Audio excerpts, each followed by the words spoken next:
Hey everybody, this is Mr. Storm, and in this video, we're going to make this game an actual game.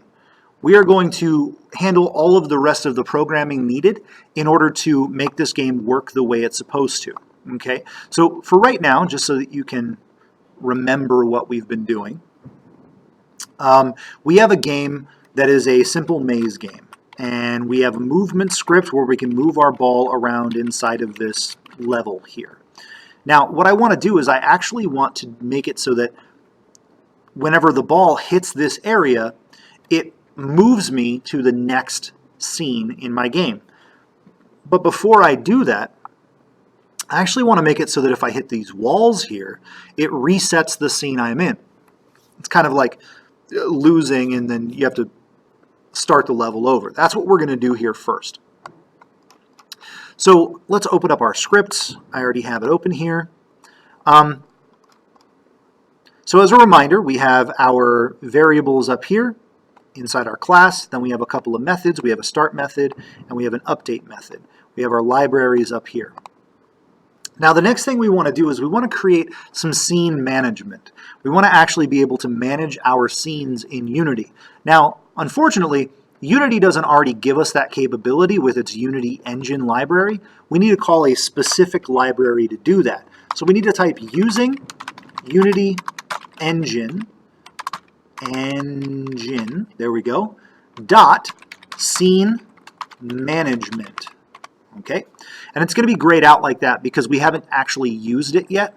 We're going to use it right now. So now that we have this using Unity engine scene management library reference here in our script, we can actually manage our scenes. So the first thing I want to do is I want to access the colliders in our object. Now the nice thing is I don't have to do it like we did up here where I created a new variable and I attached a reference to that variable to the rigid body. The colliders just kind of already do that the way they're built.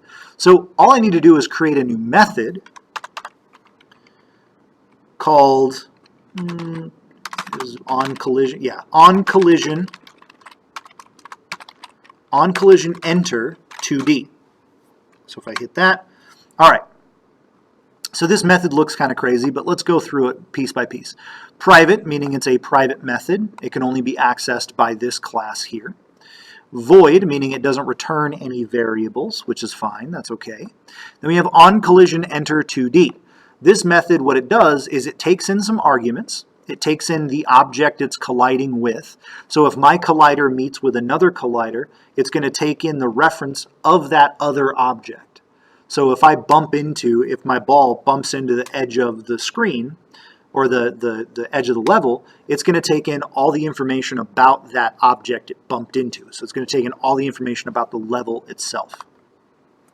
All right, so now what I want to do, it's going to take that information and store it in this collision variable, by the way. And we can change this to whatever we want. We can call this level or whatever, but we'll just keep it collision, that's fine. All right, so now what we want to do is we want to check to see if that collision, if we've collided with the level itself. So what we can do is we can say if collision dot collider, basically the thing we've collided with and then its actual collider, dot tag equals level. So I'm going to explain this to you in just a second. So basically what we've done is we've said, all right, we've collided with a new object. We're going to store that object's information in this variable called collision. And then we're going to look at if that collision object has a collider, and if that collider has a tag, and if that tag is level. If the tag on this object is level. So let's figure out what a tag is. So if we go over here, and we click on our level object, we can see up here in the inspector, we have its name, and then we have this thing called a tag. And there are a bunch of tags we can use, and we can actually create custom tags. As a matter of fact, level is a custom tag that I created, that we can tag these objects with so that we know that that's what it is. It's a level object. So I can take this level 1, right, and I can tag it as a level. I can do this with, let's say, for example, if you wanted to make a game that was, I don't know, like a a shooter game, right? And you had a bunch of bullets on the screen at one time. I could tag all my bullets with bullet, with a bullet tag, so that I can access all of the bullets on the screen using my code, and I don't have to access them individually by name. All right, anyway, so we're basically just checking to see if the object that we've collided with has this tag applied to it. That's all we're doing here. If collision.collider.tag equals level. If it does, then we want to open up our scene manager, and we want to call we want to open a scene manager class, and we want to call a method inside of scene manager called load scene, and we're going to actually load the next scene in the game. Now, I just typed next scene. That's a variable name, but we haven't created the variable for next scene yet, so we need to do that right now. So let's go up to the top of our game here, and let's create a new string variable. So it's going to be a public string variable. I'll put it right there. Public string, and we're going to call it next scene. Okay. Now, by making it public, I'm allowing us to type in the name of the next scene. Oh no, I don't want next scene because I want it to start over. Let's, instead of next scene, let's say current scene. Next scene is for the next thing we're going to do. We'll do current scene. All right. So we have a current scene variable here. All right, let's attach this to Unity real quick. And wait forever. Waiting, waiting, waiting, waiting, waiting. Wow, this is taking a lot longer than it usually does. All right, here we go. So now that it's attached to Unity, I can look at my player again, because remember, my script is attached to my player object, meaning everything I write in that script is going to be on the player itself. So if I go down here, I now have a new public variable. So remember, we built a public variable called speed to handle how fast our character was moving. I'm actually going to bump that down real quick. And then now I have this new current scene public variable, and it's just allowing me to type in whatever I want. Now the current scene we're in, if we look over here, is LVL1. All right, so I'm going to type in LVL1. That allows me to set that as the current scene in the game. So now if we look back at our code, so if we collide with something that has a collider, that has a tag equal to level, then we're going to pull up our scene manager and load a scene called current scene. And current scene is a public variable that we've typed the name into. So it's basically going to load level 1 if we bump into the wall. Okay, super easy. Let's test it out to make sure it works. So I'm going to hit play. And I can still move around like I want to. That's good. But what happens if I bump into the level? Well, there you go. It just reset the scene. It put my ball right back where it's supposed to go, and it reset the scene. That's exactly what we're looking for. Essentially, all I'm doing is it's just calling a new scene whenever I bump into the wall. That's not very helpful for us right now because, honestly, I'm not going to bump into the wall. This is a super easy level. But in the next level, it's going to definitely come into play. All right, so now we have that handled. Now we can start the level over if we make a mistake. What about if we get to the very end here? What about if we get to this green area? We want to move on to the next scene, right? So let's create something new. Now, there's a big difference. We can't just do it in this collision enter 2D thing because this object here has a collider on it, but its collider is set as a trigger.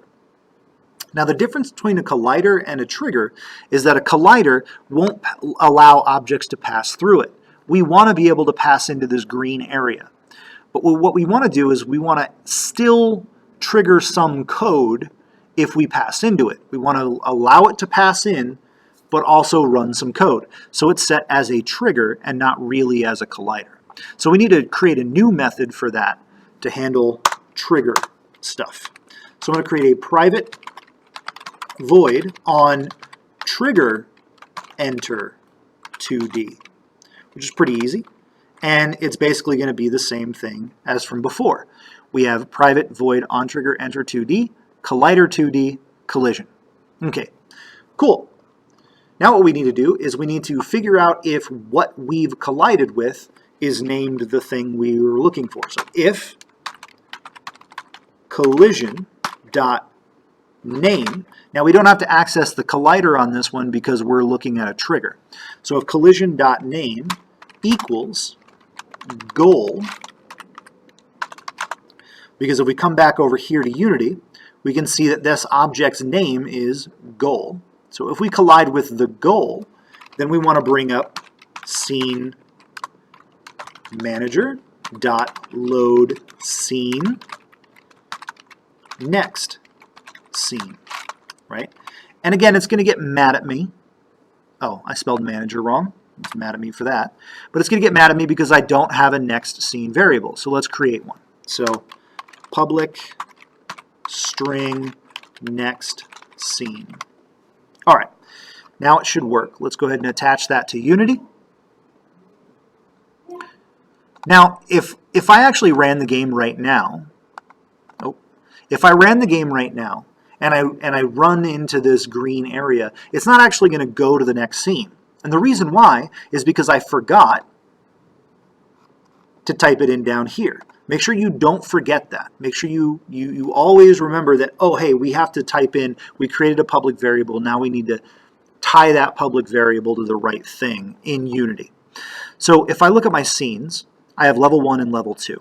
Obviously, the next scene is going to be level 2. So I'm going to type LVL2, level 2, so that whenever I get to this green area, it goes to level 2. So let's go ahead and play it and see if that works. So first, let's test out our functionality of our, yep, there we go. So we're still colliding with the edge and it's still kicking us out. Okay, good. Now let's check to see if we go to the next scene when we enter the green area. And we do. So now we have a new scene, but wait a second. I can't do anything. Nothing's working. Well, the reason why is because we have that script attached to our object in this scene here in level 1. We actually need to go into, let's save this scene real quick. We need to go into our level 2 scene and tie our script together and all that stuff. So let's do that now. Let's open up level 2. I just go to my scenes folder, double click level 2, and now I have level 2 open. If I go to my scripts, I still have my player controller script. Everything's good there. I can grab my player controller script, drag it up onto my player, and it's there. I can set my speed here, which 3 is a pretty good speed. The next scene, if I get to the end of the level, or the current scene is level 2, so LVL2. And for next scene, I'm just going to have it loop back to level 1. That way we're, oh, what did I do? There we go. That way we're just looping through the 2 levels we have. Now obviously we would want to build more levels, and that's how we would manage moving from level to level if we have more levels built. But for right now, that's fine. Just our 2 levels are fine. Okay, so that's all good there. Let's go back to scene 1 and actually, yeah, let's save. Let's go back to scene 1 and let's play the game to make sure we can go from level to level and we can move through the game properly. And believe it or not, we're actually almost done. We have one last thing to do, and then our game is over. So I'm going to move, and boom, I'm on the next level, and yay, I can move through. And let's, yep, I can actually die in the game. Now notice right here, my object is right inside of this line. Now the reason why is because I was kind of sloppy when I built the colliders on this level. I just went kind of quick. So the collider is actually inside the line here, not right on the line. So anyway, that's just me just being lazy. Oh, there we go. Okay, boom, boom, boom. And we're gonna win. We're gonna win. Oh, I died at the last minute. Anyway, so you guys get the idea. That's basically how our game works. Let's keep going, keep going. All right. Oh, I can't believe I just died. Really? All right, never mind. Screw this. Okay, so our game works. It is exactly what we want. Now, there's one last thing I want to show you how to do because we want to make sure we have a way to turn the game off. Since we're looping through 2 different levels over and over again, that's not so much fun because you don't want to play it forever. You want to be able to turn off the game. What we're going to do inside our update method, right here below our movement, I want to put another if statement in here. I want to say if input.getKey, meaning they pushed a key on the keyboard, and that key we're looking for is escape. So if they push escape, then I want to application.quit. All that does is it allows us to quit the game if they push the escape key, right? Simple, right? Perfect. This is actually the entire script we need for the game. This is it. This is all of it, okay? Now, this is kind of complicated. I get it, and you're doing something new, so it's going to be a bit scary. Go through these videos a couple of times until you really get the hang of what you're doing. Follow along, write out everything I'm writing, play around in Unity, really try to understand what's going on in each of these. If you don't understand something, ask me for clarification, or, you know, there's always resources online. One helpful thing is, let's say I don't understand this method. I can actually right-click on the method,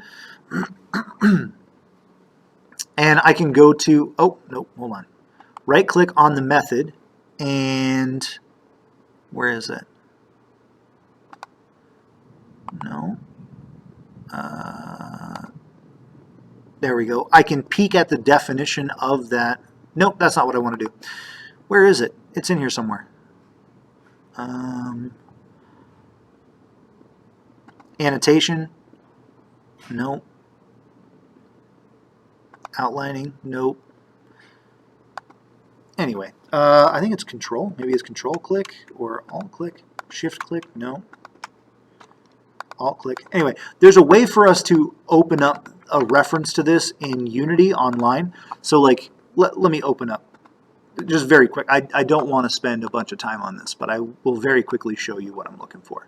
So if we go Unity on collision enter 2D, if I click that, one of the first things that pops up, actually the first thing, is this docs.unity3d.com script reference. So if I click on that, it'll take me to a page that shows me how I should use on collision enter 2D in my game.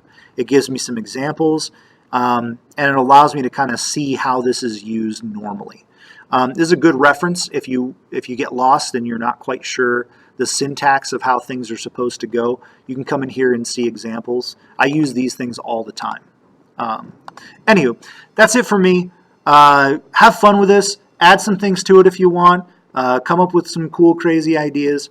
I will see you in the next project. We're going to get even deeper, and it's going to be a whole lot of fun. So see you next time. Thanks for paying attention.